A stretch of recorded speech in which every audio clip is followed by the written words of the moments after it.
7.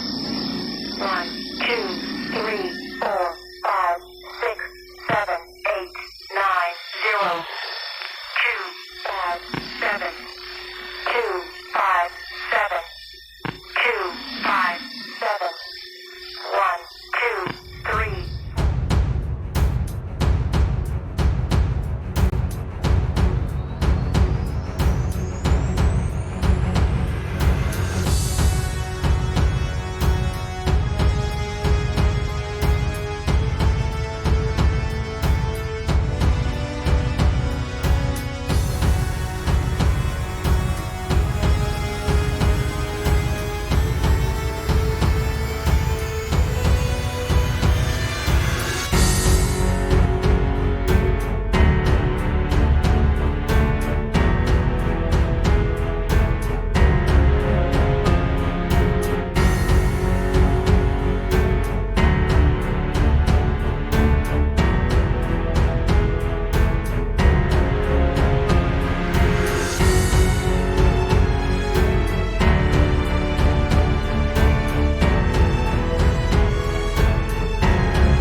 UFOs, unidentified flying objects. People have reported seeing them in the skies for millennia. Ancients who saw mysterious lights in the sky believed the gods had come down to visit them. Moderns have developed other stories, that they are intelligent life from other worlds, or top-secret government aircraft whose very existence must be concealed at all costs.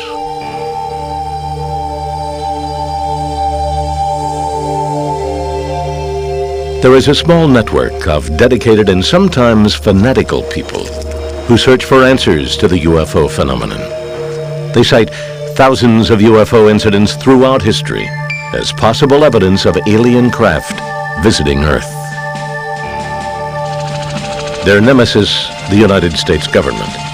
UFO believers say the U.S. government routinely withholds information about unidentified flying objects, both to protect clandestine military projects and to keep sensitive intelligence about extraterrestrial technology hidden from the public.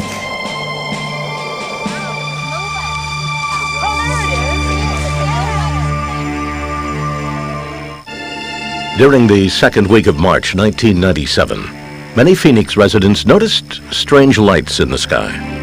Each night at around 9 p.m., a curious display would appear. Throughout the week, a buzz began to build in the UFO community. Cell phones, pagers, and websites spread the word of unusual aerial activity in the skies above Phoenix.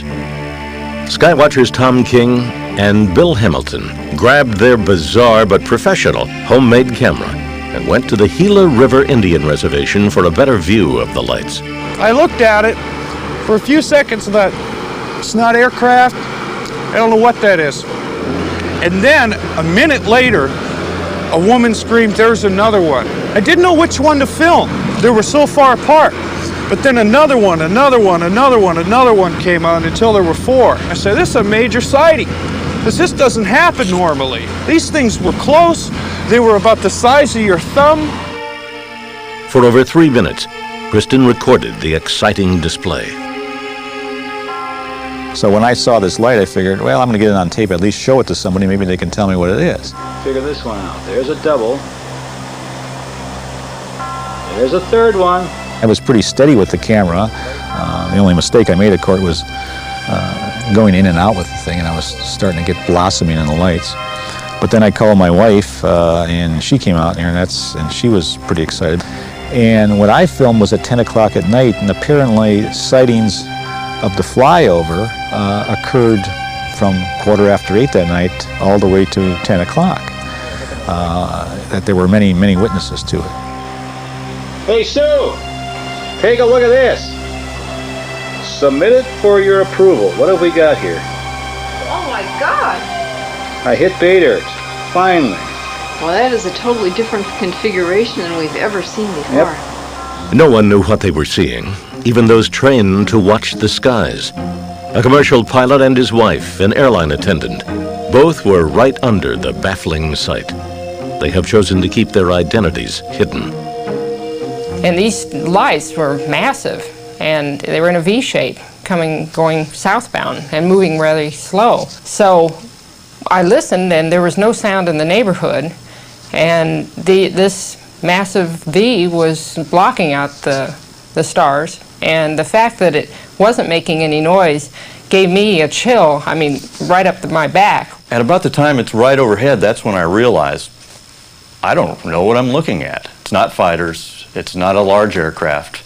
It's going so slowly that it almost appears to be floating in the sky. So I just stood there and watched it intently until it went out of sight. Calls reporting the peculiar event poured into the Phoenix Police Department's 911 system. We got several calls. As you know, that people don't know who to call when something like that happens, so the most obvious number that they're going to dial is 911. Unfortunately, there's not much we can do for them. We don't know if it's the Air Force, we don't know if it's a government, we don't know if it's a UFO, to be honest with you. Citizens called nearby Luke Air Force Base to find out if it was behind the aerial show. In the weeks following March 13th, the Air Force did not comment, but the Arizona National Guard claimed it had no planes on maneuvers that evening and said its radar detected nothing unusual in the sky. Despite the denial, the Phoenix Police Department insisted that the military must have been up to something. We've got New Mexico to the east, we got California to the west. A lot of missiles are launched on a clear night. You can see them for miles. We can see them here in Phoenix. When you see something that's unexplained, it's probably going to be something else with the Air Force or somebody doing a launch. But many weren't buying this explanation. Phoenix City Councilwoman Frances Barwood decided to raise the issue during a council meeting. Apparently, the Air Force or nobody is doing any investigation on it, and I'd just like to know if anybody has any information from the city and if the city is checking into it. Apparently, from what I saw on television, it was about the size of a football field, and there was 7 lights, and they all moved together like they were attached to something. So we don't know if it was a prank or something that was just huge out there, but kind of curious, especially since people are starting to ask more questions. Thanks. Thank you. There was this silence, and then they went on, and it was like, okay, what was wrong? After the meeting, one of the deputy city managers came over to me and said they really didn't want to deal with it, and I shouldn't have asked the question, that I opened Pandora's box. Following the meeting, Barwood was ridiculed in the press and by some colleagues in City Hall. To Councilwoman Barwood and many puzzled citizens, it was clear the city had no intention of taking her seriously or conducting an investigation. The March 13th, 1997 sighting over Phoenix was one of the most widely viewed UFO events ever recorded. Thousands of witnesses reported seeing the lights, and it was captured on videotape, making this UFO sighting unique. While the public demanded explanations, the military declined to comment, and the city government ignored requests for an investigation. These skywatchers decided to take matters into their own hands. Ted Lohman was one of the most prominent UFO investigators to enter the fray. Lohman is a metallurgist who in the late 1980s was nearly blinded in an industrial accident. During his recovery, his father shared with him a lifelong interest in UFOs. Lohman immersed himself in what believers call ufology. Later, he created a television program as a public forum for the UFO issue. I got involved in television through public access in 1991 and set out to show the world, if you would, that the UFO phenomena does exist with credible people speaking on the subject. Ted Lohman was frustrated by the government's refusal to seek an explanation for the Phoenix Lights. National Guard and Air Force officials gave conflicting and what UFO investigators believe were misleading accounts of the sighting. The flow of information was erratic at first. When we tried to go through normal channels, from what the investigators have told me, that they originally called Luke Air Force Base. The woman at the end of the phone said, yes, we're having a rash of calls. Within a matter of minutes, they turned around and said, no, nothing is happening. Then they come out with something else months later saying, oh, there were flares in the area. The Arizona National Guard originally claimed it had no planes in the sky on March 13th. In May, after USA Today published an article about the incident, it changed its story, saying the visiting Maryland National Guard had dropped flares over the Gila River Gunnery Range in training exercises. Lohman decided to have the Phoenix Lights home video footage analyzed to see if this new explanation could be confirmed. When I receive something like the Phoenix Lights, you have to take it to people that deal with this. So I either get in touch with Jim Dilatoso or somebody that is in the field that I feel confident that will look at this with an open mind and tell me what they believe that it is. Jim Dilatoso is a UFO enthusiast and president of a company which produces computer graphics for entertainment and aerospace clients. He frequently collaborates with UFO investigators, analyzing film and videotape of alleged sightings. We've been investigating UFO pictures for over 20 years for other investigators. We're like a police lab. We don't publish reports. We give information back to other investigators. We do it for people in Russia and Brazil and Florida and Canada and all over. So when the Phoenix Lights happened in March 1997, we opened it to the lab to investigate and measure it. Not trying to prove or disprove that it's an extraterrestrial spacecraft. I'm measuring for data. Dilatoso supports Lohman's belief that the Phoenix sighting can't be dismissed by the explanation of flares.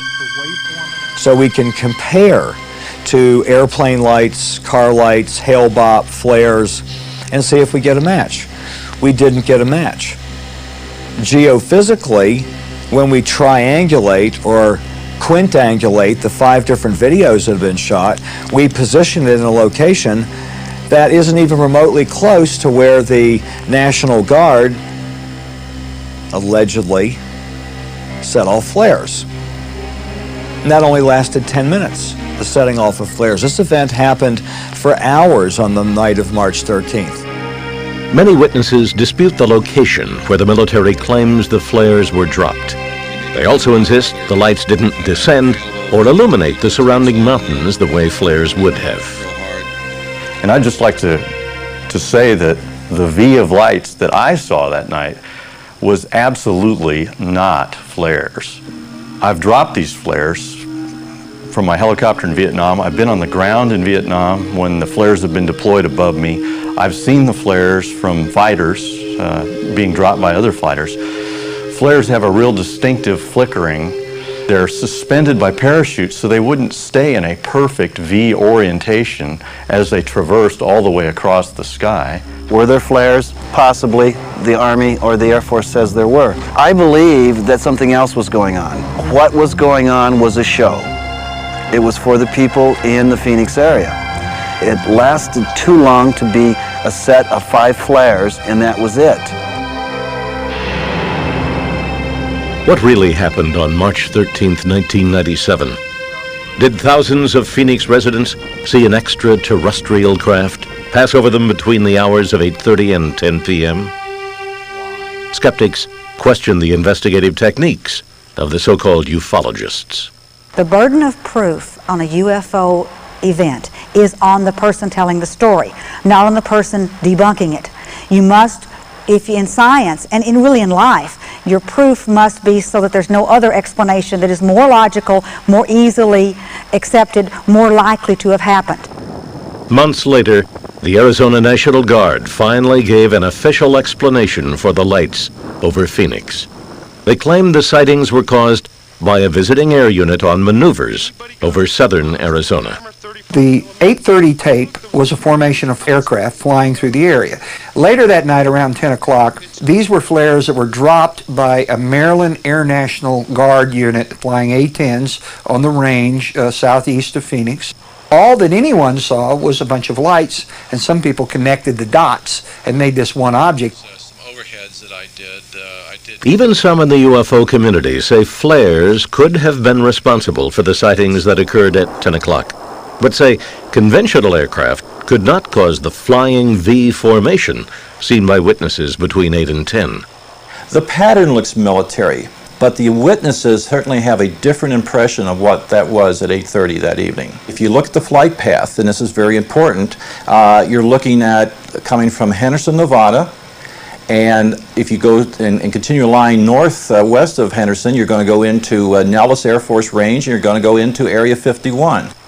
Area 51 is the Shangri-La of the UFO community, a military base in the Nevada desert, undeclared on any government map. The UFO community believes that the government hides many of its UFO secrets at the infamous base.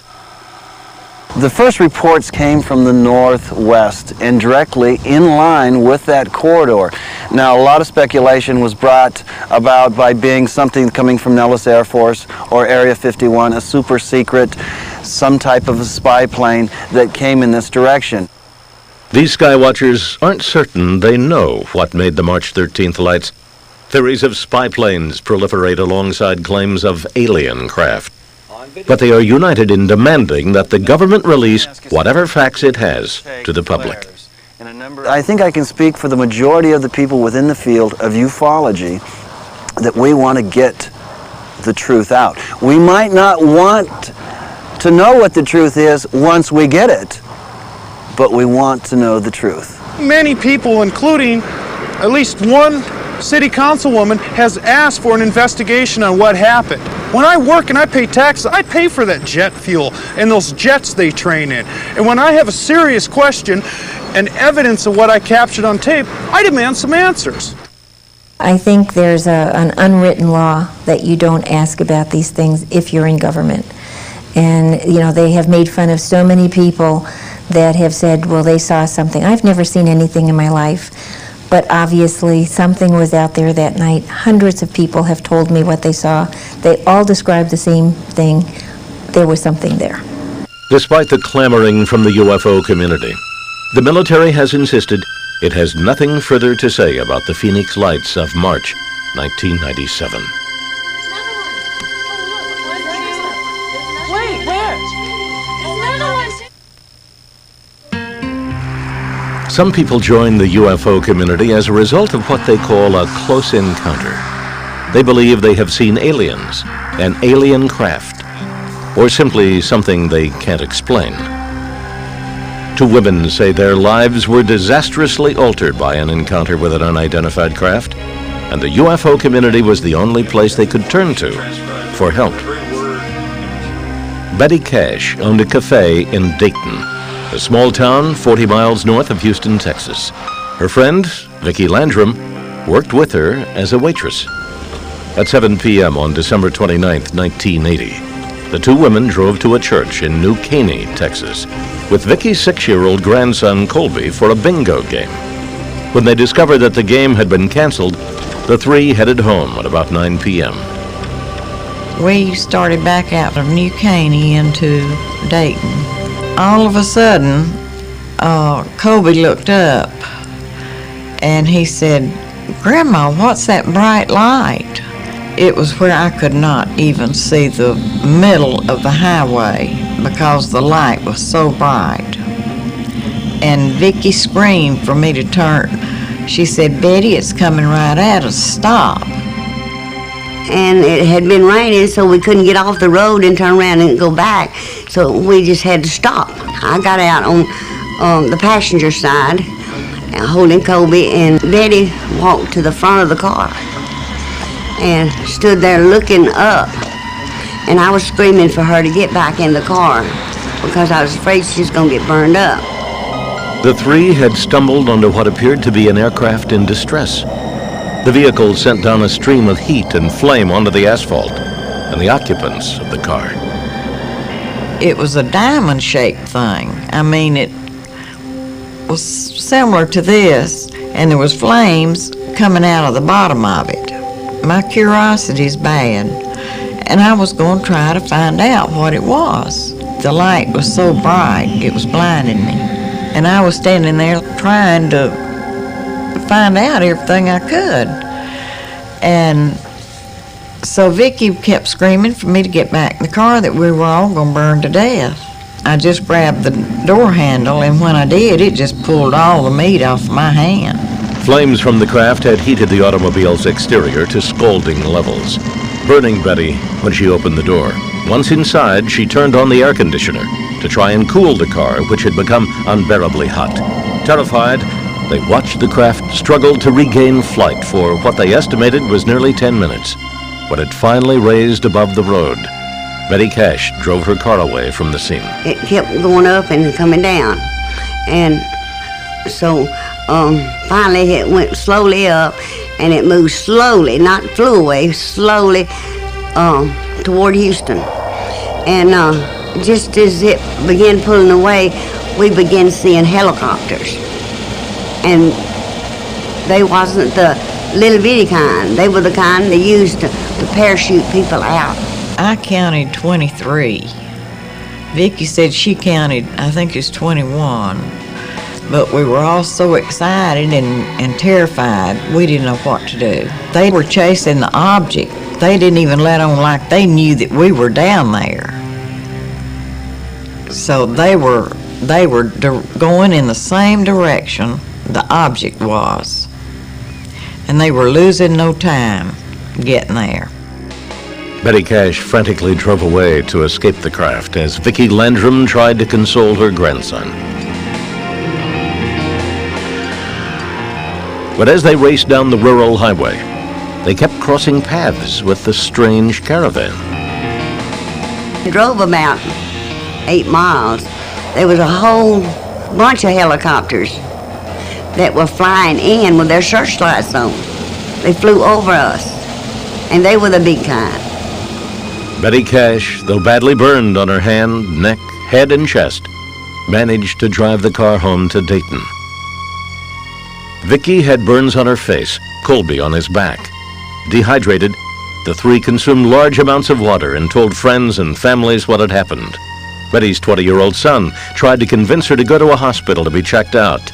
When the local news carried nothing of the event, she decided to wait. He begged me to go that night, and I told him what had happened, and I said, Toby, if we go to a doctor's, they'll think we're crazy. I said, I've got to go on to bed. So I did. I went on to bed, and I was so sick all night, upchucking. The next morning I woke up, and there was big gobs of hair on my pillow, and I had blisters just all over my face. For several days, the women refused medical attention, fearing they wouldn't be believed. When Betty's condition worsened, she relented, and all three went to the hospital. And we didn't know we were hurt that bad. And when we did go to the hospital, the little boy told them that, because I had told him I'd whip him, but the little boy told us, said, you can whip me now, but I'm going to tell the doctor what happened to us. Doctors were baffled at the source of the strange burns to Colby, Vicki Landrum, and the most severely injured of the three, Betty Cash. The illness that she suffered 3 weeks after her exposure was an absolute classic radiation injury. And she lost skin, she lost hair on the exposed side.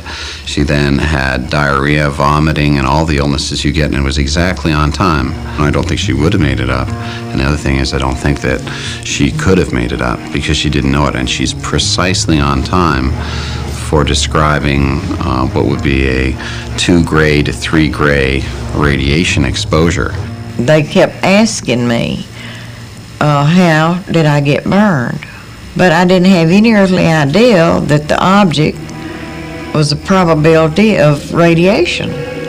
All I knew at that time was radiation was used for cancer. Betty remained hospitalized for over a month with her injuries. After her release, she could no longer work and was forced to close her restaurant. She has suffered only losses from the very beginning. She was economically devastated by the illness that she had after she was radiated. I've been giving her medication for years to try to help her out through all this. Later, she did get breast cancer and had mastectomies as well. All of this, she was uninsured. No one was going to insure her in the early 80s for any price, probably. Vicki Landrum and Colby's injuries, though not as severe, left them with lifelong skin and eye troubles. Desperate, the women wrote to Senator Lloyd Benston and Congressman Charles Wilson to ask for medical help and answers. I had received the letters back from Lloyd Benson and Charles Wilson telling us to go as soon as we were able to go, that Bergstrom Air Force Base knew all about it and they'd be glad to help us in any way that they possibly could. They said there'd be doctors up there that could help us. And we went up there and they treated us very dirty. Officials at Bergstrom Air Force Base told them they knew nothing of the incident and informed them their only recourse was to try and sue the United States government for damages. Strangely, however, the military repeatedly attempted to purchase Betty Cash's vehicle, but she refused. As word of the incident spread around Dayton, Betty and Vicki felt ostracized by their neighbors. A minister offered to come to Vicki Landrum's home and pray with her alone, but she refused. It was then that the women turned to the UFO community for help. Betty Cash and Vicki Landrum have been ridiculed and ignored since their alleged 1980 encounter with an aircraft. But the UFO community refuses to let the case die. John Schuessler is an aerospace engineer and deputy director of the Mutual UFO Network. MUFON, as it's called, is a worldwide organization of UFO believers who study and investigate sightings. The women contacted him several weeks after the incident. Schuessler was curious but skeptical until he met Betty Cash. She took her wig off, and she had big patches of hair missing from her head. And that was so shocking, and I said to her, I said, look, something very serious happened to you. And if you're openly honest with me and give me the information I'm looking for, I'll stick with you to the very end. I said, I need to talk to the other people that were involved in this case. And so I called Vicki Landrum, and I talked to her and her grandson, Colby. We asked them, why did you just go home after this incident happened? And they said, well, you've got to understand what happened. They were, what you might say, healthy Texas stock people. When something happens, they tough it out. They don't just run for help. Mrs. Landrum said, we always tough it out. I never go to the doctor. I never go to the hospital. I don't take medicine. When I'm ill, I tough it out. And so that's kind of what happened in this case. Convinced of their story, Schuessler agreed to look for answers. Then we went out to the site where this happened. They had never been back. We took them out one at a time. They each one took us right to the very place, even though they'd never been back from that night, because they'd been too ill. And we walked through the scenario, and we timed it, and we understood what happened, and we looked at the roadway that was burned and the trees that were burned. And we saw the emotions in these people when they got back to the place. They just broke down, completely broke down, cried. And they were so frightened from it, they still didn't want to be there.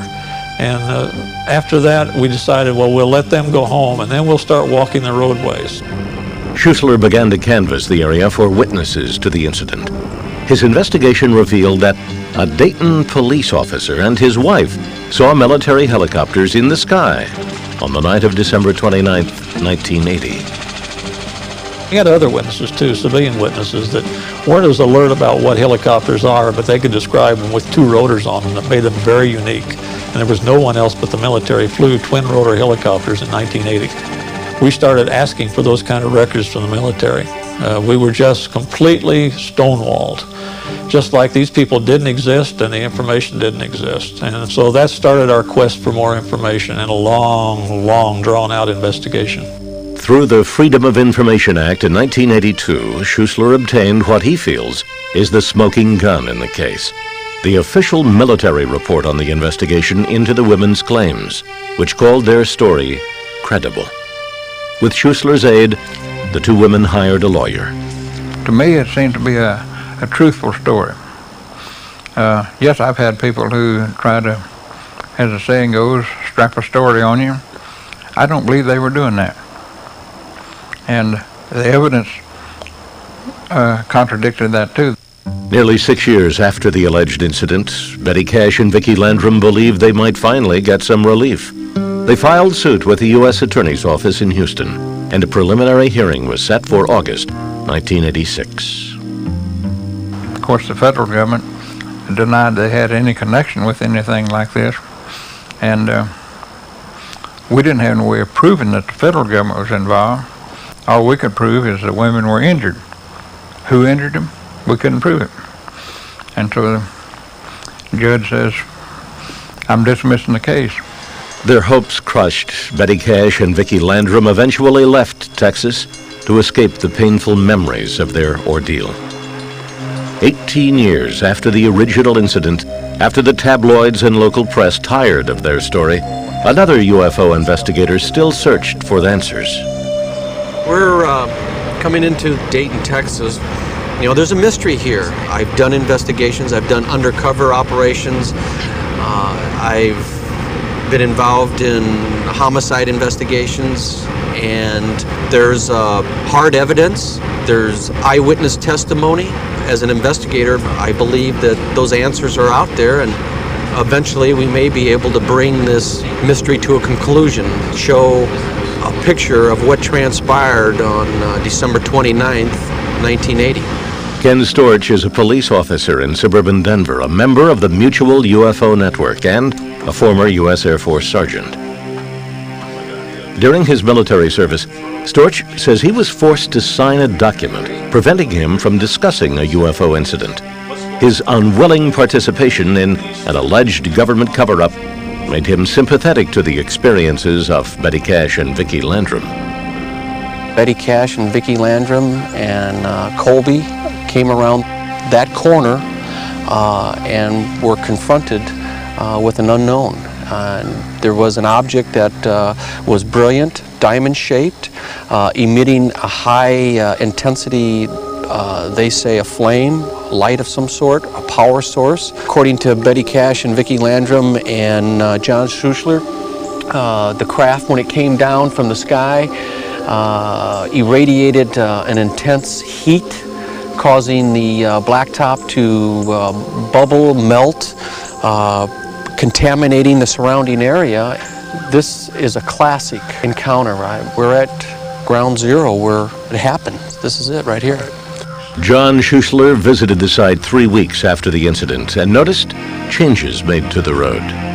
We went back out a few weeks later and looked, and that section of road was dug up and replaced, completely replaced. We contacted all of the road agencies around, state, city, county, and all of them said, we haven't worked on the road. We found some witnesses that said they did see people working on the road, and the trucks that were hauling the stuff away were unmarked. 6 to 8 weeks later, the same crew came back in, tore it up again, and repaved it again, removing, in fact, digging down, removing 8 inches or 6 inches of surface in the process. And if you look closely in this section of between 150, 200 yards, you can see that there's concrete and asphalt, and the texture changes dramatically, and it's just in this one section. I mean, it's not like it's the whole roadway. Storch notes that the changes made to the asphalt surface run parallel to a cluster of small trees lining the roadway. There's young growth here that's just very, very young, and then the trees off in the distance here are probably 40, 50, maybe even older, but this lack of trees in this specific area, I think, indicates that they were removed. Why? Investigators believe the U.S. military repaired the road to hide evidence of Betty Cash and Vicki Landrum's unexplained encounter. I believe that there is evidence yet to be uncovered, and I truly, truly hope that by keeping this in the spotlight, by keeping the pressure on that we'll be able to get those answers, to get that witness that will come forward and said, hey, I flew the helicopter, I was there, and I feel bad what happened to those two ladies. I think it's very important for the civilian UFO groups to continue to work on this until or unless there's some reason for them not to, and that would be a government disclosure. And when people have UFO encounters, they need help. They just want somebody to tell them they're not crazy. Officials at NASA and Bergstrom Air Force Base declined comment on the case. Betty and Vicki believe the U.S. government has lied to them about their involvement from the beginning. They've ruined my health. They've ruined my life. So what else is there that they can do other than kill me? And they probably would love to do that. But I'm so stubborn and hard-headed that I'm going to show them I'm going to be around to fight just as long as there's a fight left in me. Are Betty Cash and Vicki Landrum victims of a secret military program gone awry? Has a conspiracy hidden evidence of that fateful night in December 1980? They took the case to court, and they lost in federal court. They could not prove that anything had happened to them that was a result of the government doing anything. I think they got carried away. Remember, there's something like 10% of all UFO reported cases are hoaxes. People fraudulently created this or report something that they know was not true. The UFO investigators see too many coincidences in the case for it to be a fabrication. Any kind of radiation can be mimicked by some other device, admittedly, but it's the combination of effects where you have multiple witnesses, eyewitness reports, substantiating other witnesses, plus the medical evidence in the case that took place at exactly the same time. This case had all of those things. I believe that Betty Cash, Vicki Landrum encountered something. My gut feeling is that the government is involved in it up to their eyebrows. I think that we need to impress upon Uncle Sam to lay those cards down and let us have a look at them and let us evaluate that database. Critics think the UFO community is looking for answers from the government which simply don't exist. If not enough evidence is collected for people to do an objective analysis, no matter how much you think you've had an experience, no matter how strong your recollections, people aren't being cruel when they tell you we can't continue the investigation. They're being realistic. There's no more we can do. Skeptics dispute the conspiracy theories that surround many UFO cases and claim the government has no reason to conceal the truth. You can, after the fact, construct almost any event and make it look very strange and weird. The military, in my experience, does not lie about what it does. It's too concerned about its public relations image. First of all, the government has every reason to lie. And second of all, the government does lie. There are tons of evidence where they've been caught with their hand in the proverbial cookie jar. The Alabama incident involving the black males that were subjected to testing, the GIs that were taken out into the desert in 1940s and 50s and subjected to atomic blast, and the government is turning their back. Across the United States and around the world, UFO enthusiasts meet to swap stories, share data, and commiserate over the government's unwillingness to comment on these mysterious phenomena. One of the most vocal critics of government secrecy is retired Sergeant Major Robert Dean. He held a high position during the 1960s with NATO. Dean says he saw a top-secret military document containing information about UFO incidents, which he claims nearly brought about World War III.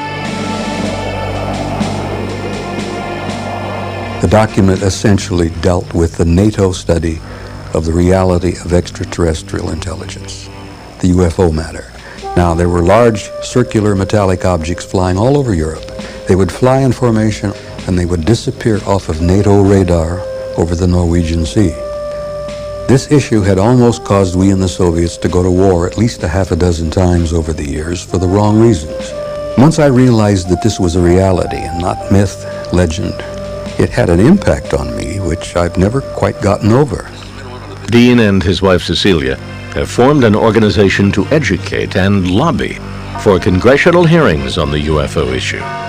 Stargate International literally is an international organization devoted to one basic thing: bringing out the truth of the UFO and the extraterrestrial intelligence issue, which has been covered up and sat upon and denied for so many years by not only our government, but practically every government on this planet. The time has come for the American government to tell the people the truth. Our goal has been to influence government, to influence Congress, to hold congressional hearings, and to do it perhaps not for them necessarily to release UFO materials, modern UFO evidence, but at least to give us a forum in which we could release it. Robert Dean believes that the government's policy of denying the existence of UFOs and withholding evidence violates our constitutional rights as U.S. citizens. I swore an oath to give my life, if necessary, to defend the United States Constitution. I didn't take that oath lightly. I've been through a whole bunch of wars, some that you know about, some you don't even know about. And it's become very clear to me that our constitutional process is literally endangered by this lying, by this cover-up, by the 50 years of deceit and deception. Dean believes the government has hundreds of stories it has yet to tell about UFO encounters. According to Dean, the 1997 U.S. Air Force press conference revealing facts about a 1947 crash of an alien craft in Roswell, New Mexico, was yet another deception. We are very, very proud of this report. We think in our office that this answers lots of questions, and it answers them logically and with integrity. Look at the absurdity of what the Air Force has had to say recently about Roswell. First it was a balloon. No, it wasn't a balloon, and yet, yes, it was a balloon, but it was a different kind of balloon. Now the story is that, they were dropping crash dummies without bringing it out in the air, that was 10 years later. I say to you and your generation and to your viewers that you people are not going to take this anymore. Is the United States government withholding secrets from its citizens about UFOs and extraterrestrial life? I held a top secret code word security clearance. It's the highest security clearance that you can hold. I do not believe that the military can keep secrets for significant periods of time. Certainly secrets that a lot of people would like to know about, like UFOs. Lots of people make claims about various things the military is doing or has done, but they can't produce any evidence. The UFO community passionately believes the government is hiding these secrets and evidence of extraterrestrial visitation. We're standing right outside of basically one of the openings here at Area 51. A lot of mystique surrounds it. We don't know who runs it. The government has denied knowing anything about it, but yet it becomes one of the most top secret government bases in the world, stuck out here in the middle of nowhere. My feeling, my take on it is that out there in the desert there's probably some bones buried, literally. Crashed vehicles. Like Ted said, I hear the stories, I read some of the articles and some of the testimony, but we don't have physically a crashed saucer from Area 51 in our hands and an ET lying beside it that we can show to the rest of the community. Most skeptics, while admitting that there may be alien intelligence in the universe, don't believe it has ever made contact with Earth. UFOs exist. People see things they can't explain. They always have, they always will. That's okay. There will always be UFOs as long as there's anything in this universe we don't understand. I don't think that we're going to be negative to it, because what does it gain us? We know if someone has gotten here, what they represent technologically. Our only hope in dealing with them is that they come here in peace. If they don't, we might as well surrender. I think we already have made contact. I believe that they're walking on this planet as we are ourselves. And maybe in the millennium that's coming up, maybe through social changes and through government changes, we'll be able to readily accept those that are coming and haven't arrived, and those that have arrived and we just haven't been able to notice them. For the UFO community, it's not a question of whether we make contact, it's when. These sky watchers will keep their eyes on the stars and pressure on the government in their search for indisputable proof of an alien craft.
There have long been stories and legends of people being abducted by aliens. Car?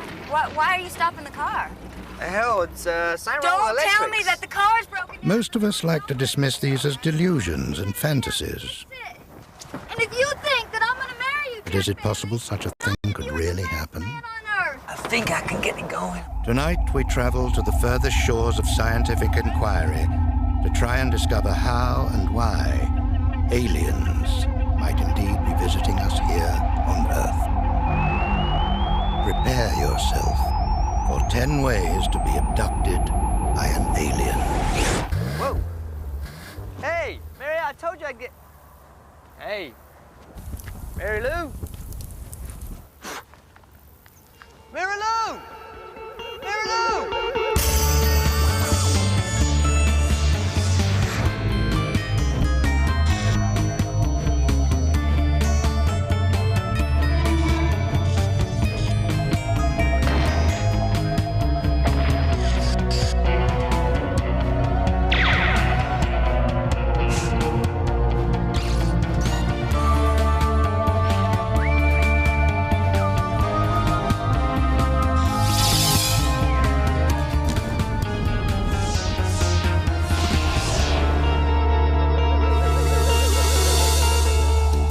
Welcome, friends of the far side, to our out-of-this-world guide to alien abduction. Roswell, 1947. Local residents claim to have witnessed a flying saucer crash to Earth, leaving its lifeless passengers in the clutches of U.S. government scientists. Since those fateful events, sightings of UFOs have become ever more frequent and disturbing. According to one opinion poll, up to 80% of Americans believe their government is covering up evidence of extraterrestrial contact. More worrying still, the 2002 Roper poll found that an astonishing 2.9 million Americans reported symptoms, which researchers associate with alien abduction. The legends are legion, from spaceships to space cadets. This program puts their claims to the test. We will meet some alleged abductees, reconstruct their amazing stories, and get a second opinion from some of the world's leading scientists. So come with us now on a journey to the furthest shores of scientific understanding as we kick off with a deceptively simple first step.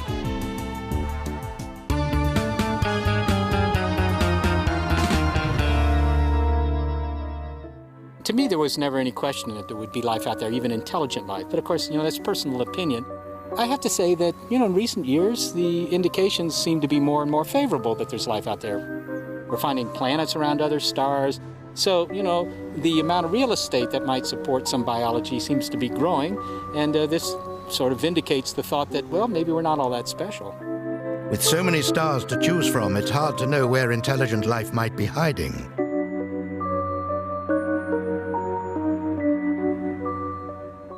Taking up the challenge of finding it is Seth Shostak, senior astronomer with SETI, the search for extraterrestrial intelligence. One question that SETI researchers always have is, where to point their antennas. Where in the sky should we be listening? And we've taken a fairly conservative approach so far. We say, look, let's look in the direction of sun-like stars, stars like our own sun. Of course we're looking for a needle in a haystack, and we know how big the haystack is, by the way. That's the size of the galaxy. What we don't know is how many needles there are. Even if we were to detect a signal, would we understand it? Who knows what they're broadcasting? Could be used car ads, or who knows? But the kind of signal that we're looking for, that makes sense. And it would be the unmistakable sign of a transmitter. But suppose we actually received a signal from another world. How would we reply? Obviously, the aliens aren't going to speak English like they do in the movies, so how would we communicate? Some scientists have devised languages based on mathematics, some based on patterns, and others still on pictures. Seth, however, favors a different approach. My personal preference is to just take the servers down at Google, for example, and send them the internet. And that gives them everything they'll probably want to know about us, I would think. But not everyone is happy with the idea of betraying our presence to alien races. What happens if the aliens aren't content to sit around Google whacking? What if the aliens have a more sinister intent?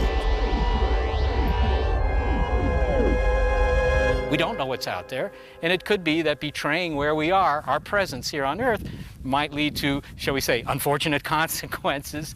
Unfortunate consequences? I don't think that's a laughing matter, Seth.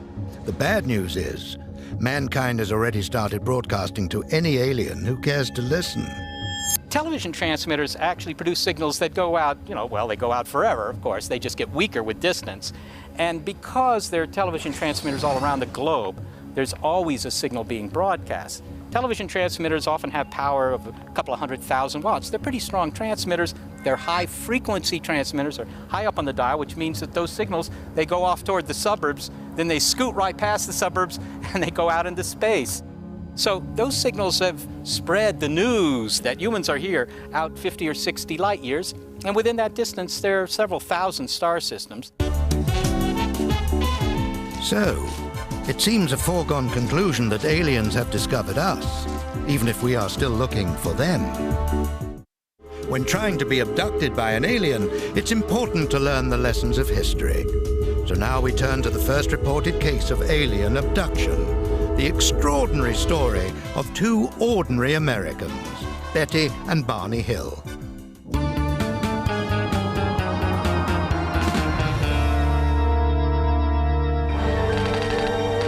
The date is September the 15th, 1961. Betty and Barney Hill, a New Hampshire couple, are returning from vacation in Canada along US Route 3. At around 10:15 p.m., Barney notices what appears to be an erratically moving star. Bemused, Barney decides to stop the car in order to take a closer look. Suddenly, the glowing object flies to within 100 yards, and to his disbelief and amazement, he sees the occupants inside. Terrified, he runs back to his car, and the couple speed away. Later, under hypnosis, the Hills independently tell exactly the same story of how their car had stalled.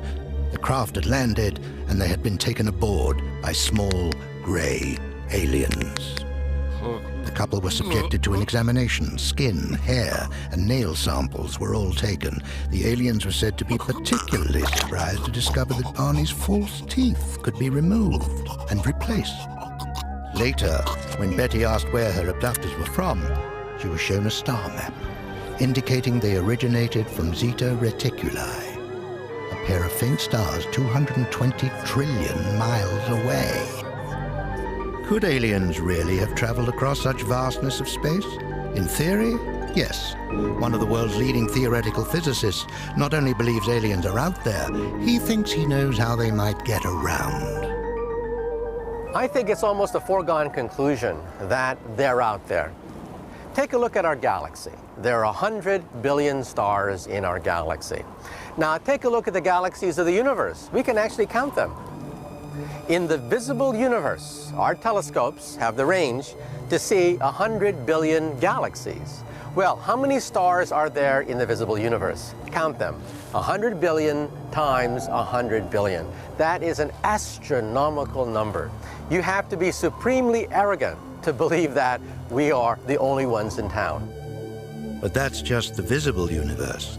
According to Michio, intelligent life might also exist in other dimensions. He calls this concept of extra-dimensional space string theory. In string theory, we are forced to confront the idea of other dimensions.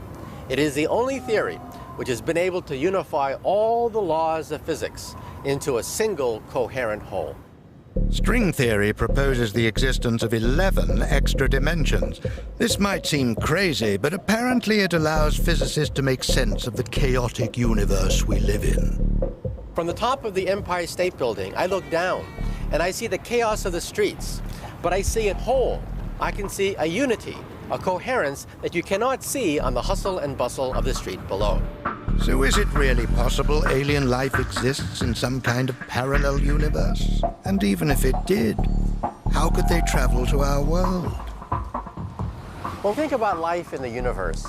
Scientists say the universe is so big, no one is ever going to be able to reach the Earth from the distant stars. There's an ultimate speed limit. You cannot go faster than the speed of light. However, Albert Einstein introduced the concept of wormholes. Wormholes? No, not the mound of Earth messing your lawn, but rather strange doorways between different dimensions. And to travel through one, you have to fly into a black hole. There is a theory that says that when things fall into a black hole, they get blown out the other end. The other end of a black hole is a white hole where matter spews out. If this theory is right, it could be that black holes are a link between a vast number of other universes. Think of a soap bubble. We live on the skin of a soap bubble that's expanding. But if you vibrate the soap bubble, it buds. It sprouts a baby soap bubble. And all of a sudden, you have two soap bubbles. So we do think that perhaps our universe coexists with other soap bubbles, perhaps connected by black holes. And there's not a universe, but a multiverse of universes. Aliens? From parallel universes? Here on Earth? Could it be there's been a cover-up?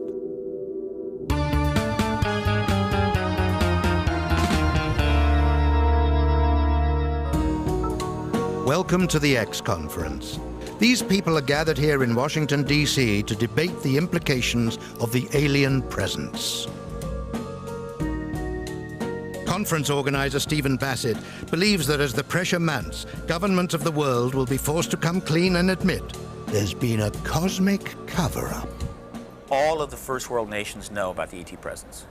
So these governments could do a disclosure event anytime they wanted to. Disclosure is nothing more than the acknowledgement of the extraterrestrial presence by the governments of the world to the people under which they have a social contract. That's it. It can happen in about 5 minutes. But which mysterious government agency is responsible for this cover-up? Many suspect that UFO witnesses may have been intimidated into silence by sinister undercover government agents known as the Men in Black. These are not the familiar comic book and film characters, but allegedly real agents who first appeared in 1953 when they visited one Albert K. Bender. After flashing some unidentifiable ID, they explained the reason for their visit.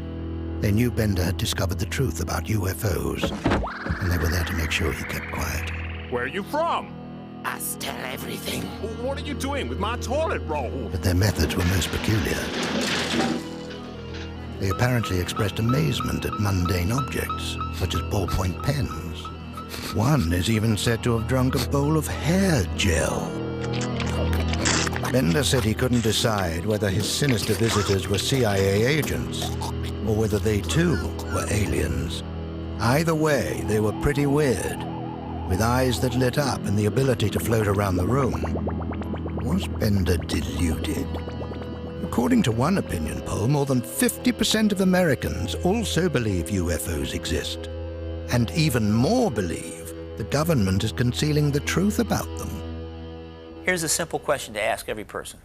Did you come into this world as a sentient being to live your life in a closet with a blanket over your head, cowering, not even wanting to know the truth because, well, it's too terrible. If the Borg are coming, let's take them on. If we do encounter some extraterrestrials, will they come in peace, armed only with a big pipe organ and a nice light show? Or will their intentions be more sinister? In the films, whenever we encounter extraterrestrials, they're always more or less at about our level, but the facts are that if we do pick up a signal from another world, it's going to be coming from a society that's far beyond our own. So if we find them, we're finding somebody that's at least thousands of years beyond us. I personally would not regard that as a particularly good sign, and that's simply an historical analog with, you know, you're living on some South Sea island and Captain Cook sails into your bay. He's not there on a malicious mission, but it's going to, at the very least, completely change your culture. So having visitors from a more advanced civilization is usually not so good for the beings being visited. Cripes. So it seems the big bad Borg might well be coming. Don't panic. We're not completely defenseless. Time to travel to the west coast of America to meet a man who is fighting back.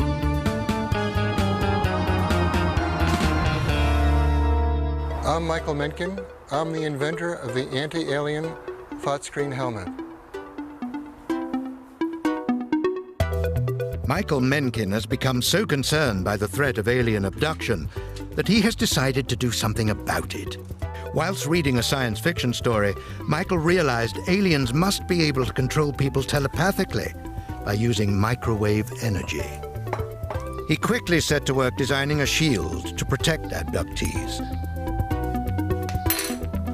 Cheers. And he now spends all his spare time making alien protection helmets. It's good. Yeah, well, this has got a leather strap, you know. People sleep with it. The leather is comfortable to sleep with, and that's one of the reasons I make the leather. But there are people who have been sleeping with this hat on for years. The only drawback about the hats is they are hot in the summer.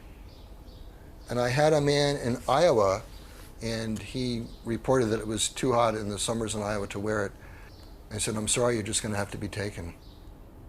Many abductees have reported being subjected to a kind of mind scan procedure whilst on board flying saucers, which they claim allows the aliens to communicate telepathically. Michael Mencken believes they do this by using microwaves, a type of electromagnetic wave more commonly used to heat food. Food contains a lot of water, and it's the water molecules that vibrate in sympathy with the electromagnetic fields. And as the molecules vibrate, then you get friction, and that friction causes heating. The principle of the thought screen helmet is to shield the brain from these microwaves. In order to stop an electromagnetic wave from penetrating, you do have to have a sheet of metal. And as the frequency goes up, that sheet of metal can get thinner and thinner, which is why we can use tin foil to act as a good screen for microwave radiation. Although there is no scientific evidence that microwaves can be used for telepathic communication, Michael Mencken hopes that by lining his hats with electrostatic shielding, he can prevent the aliens from entering their victims' minds. Michael has designed his abduction hats in a range of fetching styles for every occasion. But there have been problems. The person who was overcome said that her head got very hot, uncomfortably hot. She thought it was going to burn. So evidently they just turned up the energy. But in electronic warfare, my response is just to make more shielding. Needless to say, the aliens are furious and seem to be doing everything they can to neutralize the effect of Michael's helmets. The aliens have tried to take hats off. So I tell people to secure the hat with tape or string. I have, I don't know, about 10 people who put tape on every night and sleep with it every night. Michael continues to use his spare time to make hats for nothing and supplies them to vulnerable humans around the world. Next, we examine an altogether more esoteric method to make alien contact.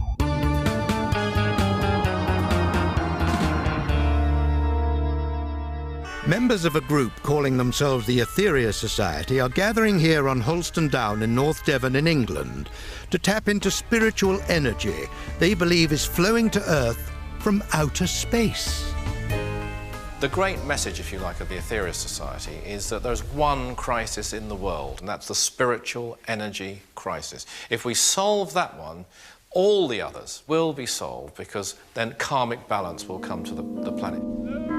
One of the ways of doing that is to go to charged mountains, and we perform a combination of the 12 blessings, which is a mystical practice given to us by the Master Jesus, who we believe came from another world, together with mantra, which is an Eastern chanting method, which invokes this spiritual energy.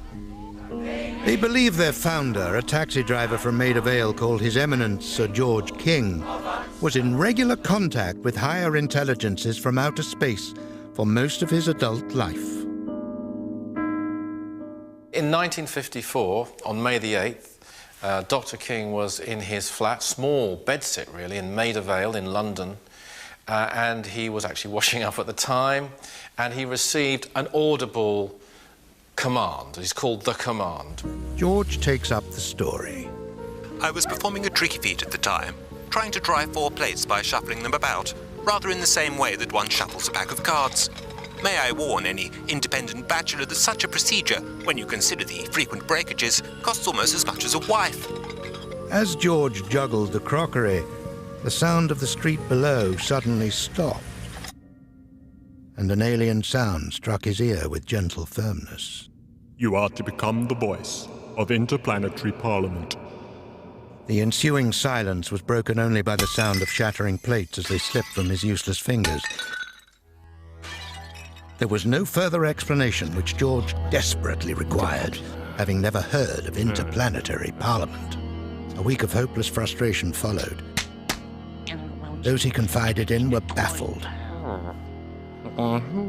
He almost wept with terrible loneliness. But he was not afraid.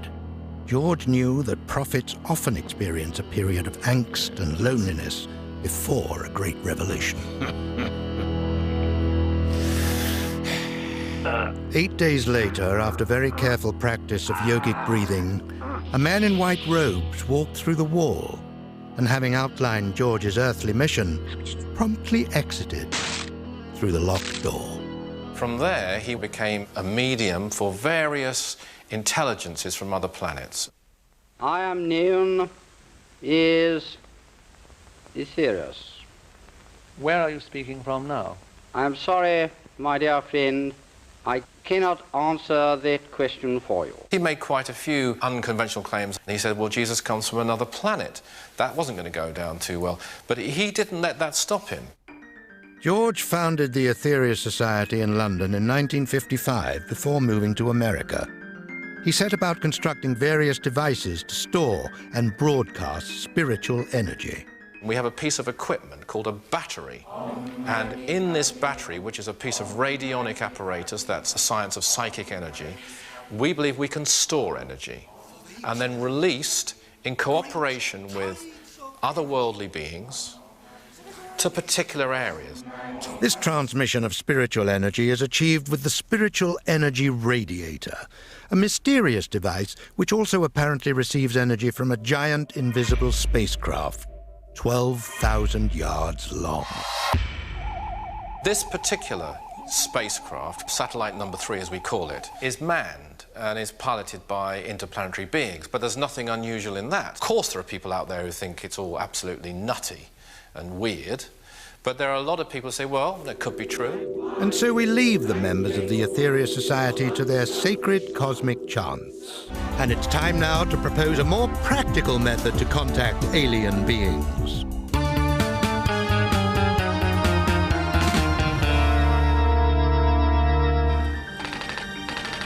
UFO witnesses have often commented upon the mysterious way in which these machines appear to hover in space. For some reason, members of the police force are particularly prone to seeing UFOs and have given us reports like this one. I was driving a police car at the time when I came across what I now describe as a UFO. It was hovering off the ground about 5 feet, and it was frightening, very frightening. Making a quick sketch, he was then astonished to find himself further down the road than he should have been. Later, under hypnosis, the said police officer recalled being taken aboard the spacecraft, where he was placed on a table and examined by a group of small beings with heads shaped like lamps, overseen by a taller being in biblical clothing, said the BBC. It's not easy being a policeman, but when it's a policeman who saw a UFO, it's even worse. Just how could a UFO hover off the ground? Clearly, aliens must have mastered some form of anti-gravity technology. While this may sound the stuff of science fiction, in a suburban Seattle garage, one man is trying to get anti-gravity off the ground. The thing that we have to look forward to as the human race, once we finally conquer true anti-gravity technology, is that we will be able to lift tons more weight than we ever expected. Not only will it will work on such a profound level that no one will even envision the aircraft that we use today. This so-called lifter is made of aluminium and other lightweight materials and uses a power supply of 50,000 volts. Consequently, it requires a little care as it is powered up. But can this identified flying object actually levitate? The plus side of the lifter is that it works, it flies. And despite the criticism about how it's flying, it nonetheless will hang there in the air and annoy scientists to no end. This lifter works by creating a so-called field effect. Air is ionized by the electric field between the thin wire and the foil.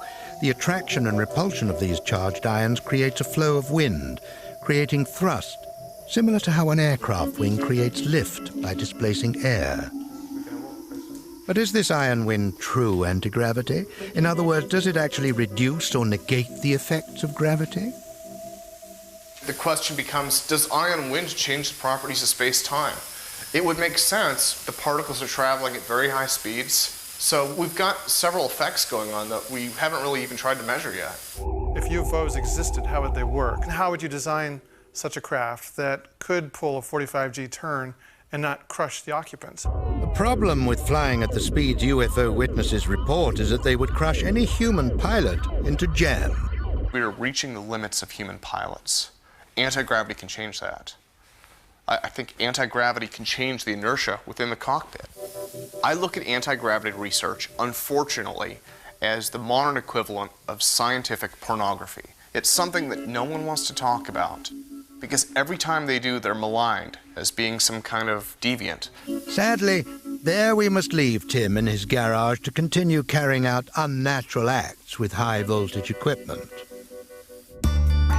Okay.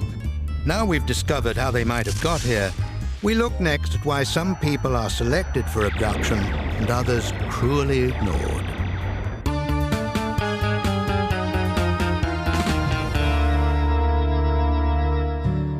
Poor Alfred Berthoud was one of the few people to have suffered the indignity of being abducted and then rejected.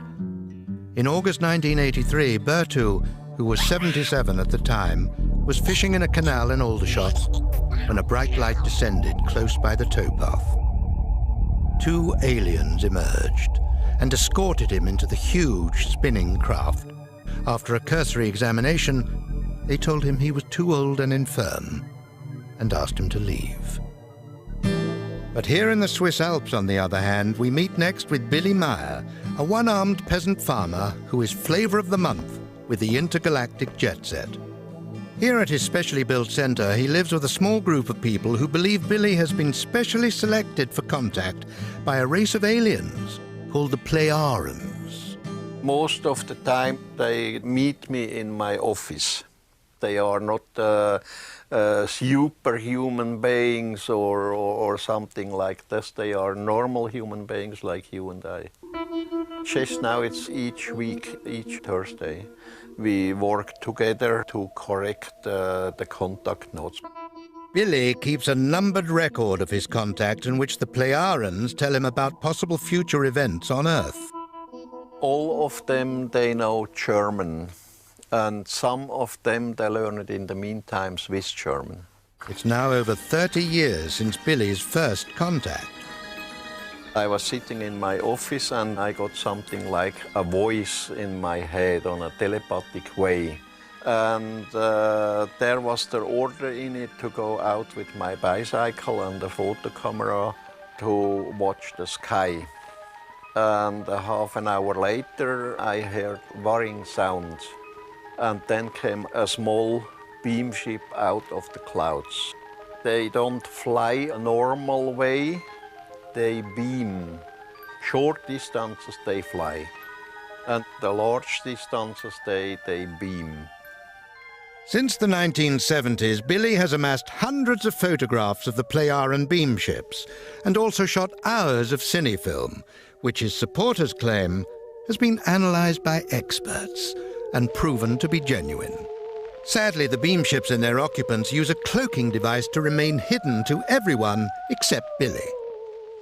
If they get in contact with other Earth people, they will turn crazy. Fair enough.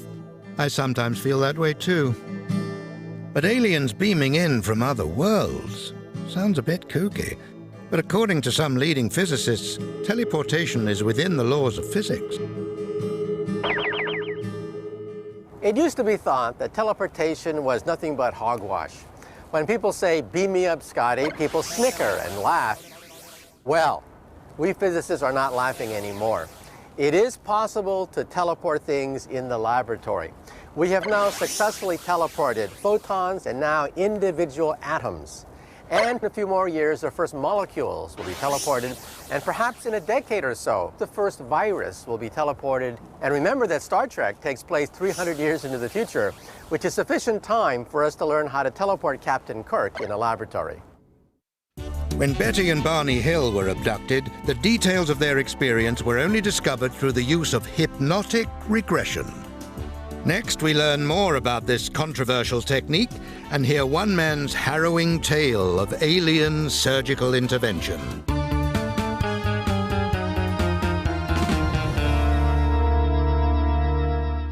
A suburban North London house. Trevor Wooding and his scientist friend Lars have come to visit hypnotherapist David Howard. Through hypnotic regression, he is helping Trevor to uncover bizarre memories of his abduction experience. There's two things I do when I'm regressing people. Now, the obvious thing is that you want people to remember things they've forgotten, but then you can actually get the person to get the aliens to talk through them as well if you're lucky. So when you've got all the memories back, you then say, can we have a dialogue with the aliens? And Trevor is the most fluent one I've had so far. It was whilst watching television that Trevor first realised he was not normal. When I was at home about 3 or 4 years previously, there'd been an American series, Taken, that had been shown on TV. And there was the typical things that happen to an abductee, nosebleeds, scars on the body, particularly on the ankles and knees. And I got one of these ankle scars, and I suddenly thought, well, wait a minute, this has happened to me. I've been abducted. David begins the regression session, and within seconds, Trevor descends into a deep hypnotic state. 1, 2, 3, 4, 5. Deep sleep, Trevor. Within minutes, he starts to recall details of his abduction experience. The first time I saw the craft was in the college car park at Gravesend. I'd ordered a curry and I was just sitting down to eat it. I think I ate 3/4 of it. And I looked up and there was this light formation coming towards me and got closer and closer. And the next minute I was being lifted up into the craft on a cradle of light. These Bombay doors opened on the craft. This projector-like device drew me up and dropped me onto like a stretcher. About 3.5 foot tall. They've got insect-like heads, but they were basically humanoid in shape. They seem to have these enormous sunglass-type shields over their eyes. Something was implanted in my nose. It did cause an enormous amount of stress at the time, because the prong was at least 1 foot long. They put a chip into the brain so that they can actually trace the abductees. But I'd rather not go further into that one. It's very, very distressing. Trevor then attempted telepathic communication with the aliens, causing their craft to veer dangerously out of control. Having nearly crashed their precious flying saucer, the aliens decided they'd had enough of Trevor. Somehow I was manoeuvred back onto the cradle of light. They cut open the side of the car, they dropped me back into the driver's seat, and then re-welded the car back up, with 3/4 eaten curry back on my lap, which I finished off. I was hungry, so I finished the curry. Finally, David decides to bring Trevor back to the real world. Thank you for being noted, David. Our greetings goes to everyone on Earth, and we hope that this will be a productive encounter for everyone concerned. I'm back. I'm back. What does David think of the results? Now, whether they're actually inventing it or not, you can't prove. Or can you? What about the implant lodged in Trevor's brain? I blew my nose and it came out in the handkerchief. It was a tiny little metallic electronic chip of some sort. It was in the middle of the product of my nose, so I didn't particularly want to prod around in it. And my natural reaction was to throw it down the toilet. I actually threw probably about £1 million worth of technology away. But one question which continues to perplex many believers in the abduction phenomenon is just why the aliens come here. Is it the weather? Or are they just passing by? Or is there some sinister purpose to their visits? Get ready for one disturbing but popular theory.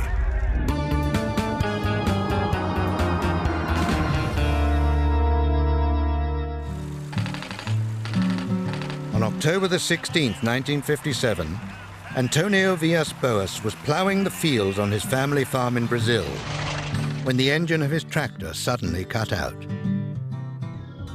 A luminous, egg-shaped giant spaceship with purple lights descended from the sky and landed. He tried to escape on his tractor, but humanoids emerged and took him onto the craft. He was left in a chamber furnished with only a sofa for what seemed an age before a beautiful fair-haired woman arrived. She was naked. He was instantly attracted to her. Antonio described how, without speaking or kissing, they made love. Twice. Antonio went on to become a successful lawyer. Curious though this story is, it was just the first of a number of alien sex reports. One of the difficulties facing researchers into the abduction phenomenon is developing a scientifically sound methodology. Taking up this challenge is Dr. David Jacobs. Over the past 30 years, Dr. Jacobs has worked with hundreds of alien abductees, often using hypnotic regression to uncover hidden memories. He then collates the results. There's implants, tissue samples, surgical procedures, staring procedures, neurological engagement procedures, gynecological procedures. And if they say something enough times that I realize this is happening, I will eventually add it to this list. His data has led him to the startling conclusion that the aliens are using humans to breed hybrids with a view to taking over the planet. One of the things that people began to talk about a few years ago was an increased amount of hybrid activity, often reproductive in nature.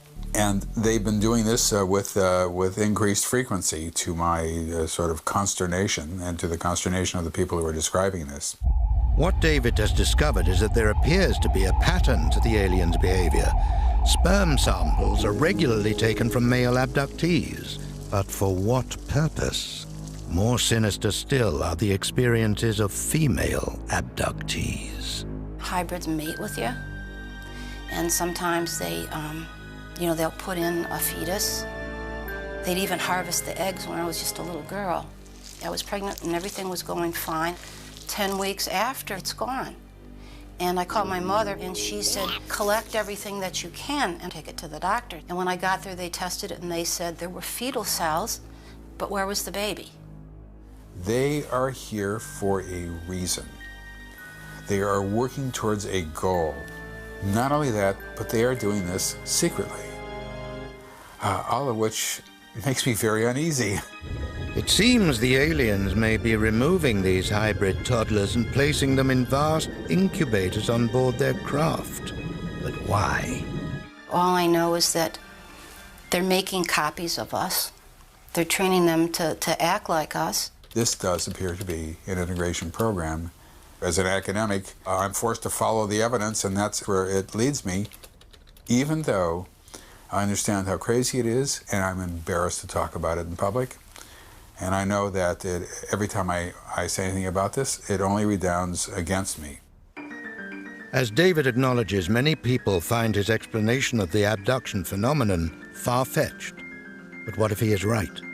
What if aliens are being driven to conquer new worlds? Civilizations facing the ultimate death of the universe, the Big Freeze, may be forced to visit our universe where it's much warmer. that is consistent, believe it or not, with the known laws of physics. And to an advanced alien species, we must appear crude primitives.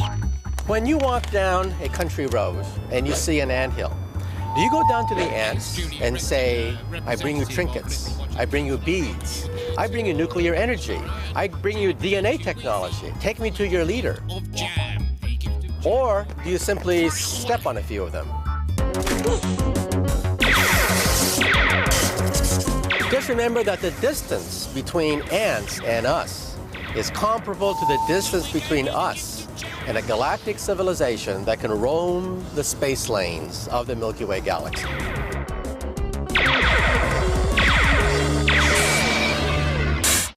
Welcome for the grand climax of tonight's 10 Ways to be Abducted by an Alien. Before we discover our abduction chart topper, let's remind ourselves of the story so far. At number 10, we sent a signal to Mars. At number 9, we explored a spooky parallel universe, dark and mysterious at 8, with the bizarre men in black. At 7, it was Michael Mencken and his Fetching Thoughts green helmet. And at 6, His Eminence George King and the Etheria Society. Hovering at 5 was an anti-gravity device. At 4, we learned how to teleport. Number 3 was Trevor's nasal implant encounter. And at 2 was the Alien Hybrid Program. But topping tonight's out-of-this-world chart, we bring you to our final extraordinary recommendation in our quest for 10 ways to be abducted by an alien.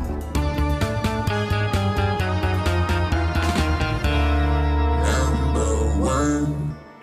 Meet Dennis Crenshaw. Unlike most UFO believers, Dennis has come to the conclusion that flying saucers don't originate from outer space at all. He believes their origin may be altogether closer to home. Like everybody else, I started reading books on UFOs, and I began to believe, just like everybody else, they were from outer space. But what I found was that government, using news reports and sci-fi movies in the 50s, put that in our mind. I said, wait a minute, how come we're not finding anything all this time? They're always seen in Earth's atmosphere. They're never seen in outer space. So if UFOs aren't from outer space and they are from Earth, they have to be from a place where we can't see their bases. And I read some old books from the 40s, and there were suggestions that they came from a place called the Hollow Earth. Of course, I found that to be totally ridiculous. The idea that the Earth might be hollow has long been popular in science fiction, but some people believe it's really true. According to the theory, our planet contains at its core a central sun. But before you dismiss this idea as completely bonkers, there is in fact some evidence that the Earth's core may rotate at a different speed to the mantle, behaving not unlike a separate sphere. The outer core of the Earth is molten iron. In that outer core is a ball of solid iron. And it looks like the coupling of the forces of the liquid exerted torque on the inner core of the Earth. And various models have predicted that that inner core might super-rotate, be a little faster than the rest of the planet. Sadly, geophysicists can find no evidence that the Earth is hollow, but this has done little to dissuade Hollow Earth believers who claim this mysterious inner world can be accessed via 2 openings at the poles. Indeed, dramatic photographs taken in the 1950s do appear to show something resembling holes. And it is from these that some people believe UFOs emerge. But who could be building such craft? I went back and restudied the Hollow Earth belief, and what I found is that the Nazis were far ahead of anybody else on rocket propulsion, on jet engines, and there's the belief that some of them escaped in German submarines to the South Pole into the Hollow Earth. So some believe that the Nazis are the ones who have brought us the UFO. Could it really be the Nazis are responsible for flying saucers? According to this bold theory, Adolf Hitler gave the Allies the slip from his Berlin bunker, went into hiding underground, and built a vast UFO construction site. Although there is no proof the Nazis were working on a saucer-shaped vehicle, their scientists were certainly the first to develop rocket-propelled missiles.